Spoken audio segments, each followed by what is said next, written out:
നമസ്കാരം, ഋഷിഭോക്തം ചാനലിലേക്ക് ഏവർക്കും ഹൃദ്യമായി സ്വാഗതം. ഇന്ന് വിഷുബലം പറഞ്ഞു തുടരുകയാണ്.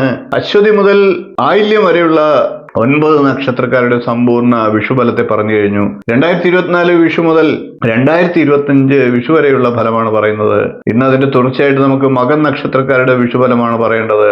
വിഷുബലം പറയുമ്പോൾ ദേവതാഫലം, ശൂലഷട്കാദി ഫലം, അതിനുശേഷം ഗ്രഹസ്ഥിതി പ്രകാരമുള്ള നക്ഷത്രഫലം എന്നിങ്ങനെയാണ് പറഞ്ഞു പോകുന്നത്. നമുക്ക് ആദ്യം ദേവതാഫലത്തെ ഒന്ന് ചിന്തിക്കാം. മകൻ നക്ഷത്രക്കാരുടെ വിഷുബലത്തിലേക്ക് കിടക്കുന്നതിന് മുമ്പ് ചാനൽ ഇതുവരെ സബ്സ്ക്രൈബ് ചെയ്യാത്തവരാണെങ്കിൽ ഒന്ന് സബ്സ്ക്രൈബ് ചെയ്യുക എന്ന് അഭ്യർത്ഥിക്കുകയാണ്. അതോടൊപ്പം തൊട്ടടുത്തുള്ള ബെൽ ബട്ടണിൽ മുകളിലുള്ള ഓൾ എന്ന ബട്ടൺ കൂടി ഒന്ന് സെലക്ട് ചെയ്യുക.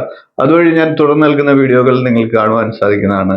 തീർത്ഥയാത്ര എന്ന എന്റെ ക്ഷേത്ര സംബന്ധമായിട്ടുള്ള വിവരങ്ങൾ അടങ്ങിയ ചാനൽ കൂടി ഒന്ന് സപ്പോർട്ട് ചെയ്യുക എന്ന് അഭ്യർത്ഥിച്ചുകൊണ്ട് ഇന്നത്തെ നമുക്ക് മകൻ നക്ഷത്രക്കാരുടെ വിഷുബലത്തിലേക്ക് കടക്കാം. മകൻ നക്ഷത്രക്കാർക്ക് ദേവത ശിവഭഗവാനാണ്.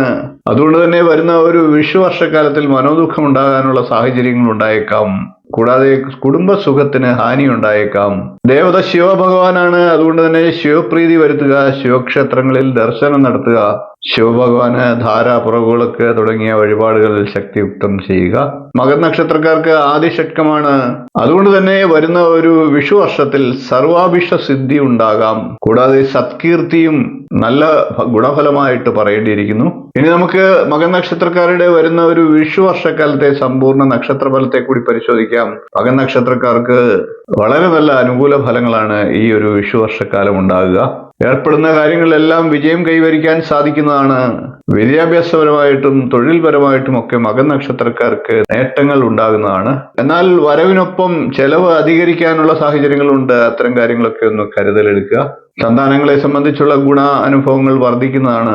വാക്കുതർക്കങ്ങളിൽ ഏർപ്പെടാതിരിക്കുക. അങ്ങനെയുള്ള കാര്യങ്ങളിലൊക്കെ അപമാനങ്ങൾ ഉണ്ടാകാനുള്ള സാഹചര്യങ്ങളുമുണ്ട്. കൂടാതെ രോഗ ദുരിതങ്ങളൊക്കെയുള്ള അവർക്ക് അതൊക്കെ ശമിക്കാനുള്ള സാഹചര്യങ്ങളും ഉണ്ടാകുന്ന വർഷമാണ്. ദീർഘദൂര യാത്രകളൊക്കെ ആവശ്യമായി വന്നേക്കാം. തീർത്ഥയാത്രകളൊക്കെ മനസ്സിന് സന്തോഷം പകരുന്ന വർഷമാണ്. എന്നാൽ മാനസിക പിരിമുറുക്കങ്ങളൊക്കെ ചിലപ്പോൾ വർദ്ധിച്ചേക്കാം. ദാമ്പത്യ ജീവിതത്തിൽ ചില പടലപ്പിണക്കങ്ങളൊക്കെ ഉണ്ടാകാനും സാധ്യതയുണ്ട്. മുതിർന്ന ബന്ധുക്കൾക്ക് അനാരോഗ്യങ്ങളൊക്കെ ഉണ്ടായേക്കാം. ജീവിത പങ്കാളിക്ക് ജീവിതത്തിൽ ഏതെങ്കിലും തരത്തിലുള്ള ഉന്നതി ഉണ്ടാകുന്ന വർഷമാണ്. മാതാവിനോ തത്തുല്യരായവർക്കോ ഒക്കെ അരിഷ്ടതകൾ ഉണ്ടായേക്കാം. മകൻ നക്ഷത്രക്കാർ രോഗ ദുരിതങ്ങളിൽപ്പെട്ട് ബുദ്ധിമുട്ട് അനുഭവിച്ചു വരുന്നവരാണെങ്കിൽ അതിൽ നിന്നൊക്കെ മോചനം ഈ ഒരു വിഷുവർഷത്തിൽ ലഭിക്കുന്നതാണ്. എന്നാൽ സഹോദരങ്ങളായിട്ടുള്ളവർക്ക് രോഗാരിഷ്ടതയ്ക്കും സാധ്യതയുണ്ട്. ഉത്തരവാദിത്തങ്ങളൊക്കെ വർദ്ധിക്കുന്ന വർഷമാണ്.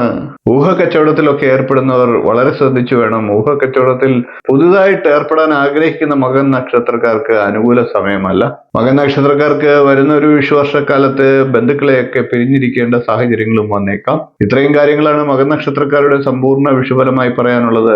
വീഡിയോ നിങ്ങൾക്ക് ഇഷ്ടപ്പെട്ടുവെങ്കിൽ ഒന്ന് ലൈക്ക് ചെയ്യുക, ഷെയർ ചെയ്യുക, ചാനൽ ഒന്ന് സബ്സ്ക്രൈബ് ചെയ്തേക്കുക, നിങ്ങളുടെ അഭിപ്രായം കമന്റ് ആയിട്ട് അറിയിക്കുക. തീർത്ഥയാത്ര എന്ന എന്റെ ക്ഷേത്ര സംബന്ധമായിട്ടുള്ള യൂട്യൂബ് ചാനൽ കൂടി ഒന്ന് സബ്സ്ക്രൈബ് ചെയ്യുക, പ്രോത്സാഹിപ്പിക്കുക എന്നുകൂടി പറഞ്ഞുകൊണ്ട് ഇന്നത്തെ വീഡിയോ നിർത്തുകയാണ്. അടുത്ത ദിവസം നമുക്ക് പൂര നക്ഷത്രക്കാരുടെ സമ്പൂർണ്ണ വിഷുഫലവുമായി കാണാം. നന്ദി, നമസ്കാരം, ശുഭദിനം.